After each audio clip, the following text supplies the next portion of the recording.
દમદાર ખબરમાં સુરતથી સમાચાર મળ્યા છે કે નવરાત્રીના પાવન તહેવારના અનુસંધાને સુરત ગ્રામ્ય જિલ્લા પોલીસ દ્વારા પ્રજાને સુરક્ષિત રીતે કોમર્શિયલ અને શેરી ગરબા રમવા માટે સુરક્ષા વ્યવસ્થા પાયમાલ કરવામાં આવી છે। વિવિધ પોઈન્ટ પર બ્રેથ એનાલાઇઝર અને વાહન તપાસ સાથે પેટ્રોલિંગ રાખવામાં આવ્યું છે। જિલ્લા પોલીસ વડા રાજેશ ગઢિયા સાહેબે તમામ પોઈન્ટનું નિરીક્ષણ કર્યું અને પોલીસ કર્મચારીઓ અને અધિકારીઓને કડક બંદોબસ્ત માટે સૂચના આપી।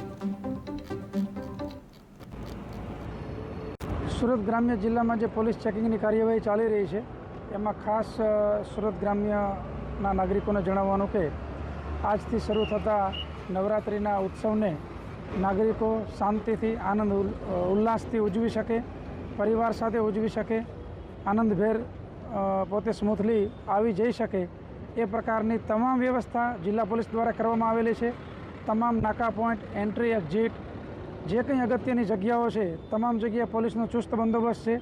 અમારી જે PCR વેન્સ છે એ પણ એના જે લોકેશન્સ છે ત્યાં 24 કલાક ઊભી રહેશે। કોઈ પણ નાગરિકને ક્યારેય પણ જરૂર પડે તો તાત્કાલિક મદદમાં રહેશે અને અમારી તમામ અલગ અલગ ટીમો છે એ સમગ્ર રાત્રિ દરમિયાન જે નવરાત્રિ ઉત્સવ ચાલશે ત્યાં સુધી ખડે પગે રહી અને લોકોની સેવામાં પોલીસ ફરજ બજાવશે અને લોકો શાંતિથી આનંદથી પરિવાર સાથે ઉત્સવ ઉજવી શકે એ માટે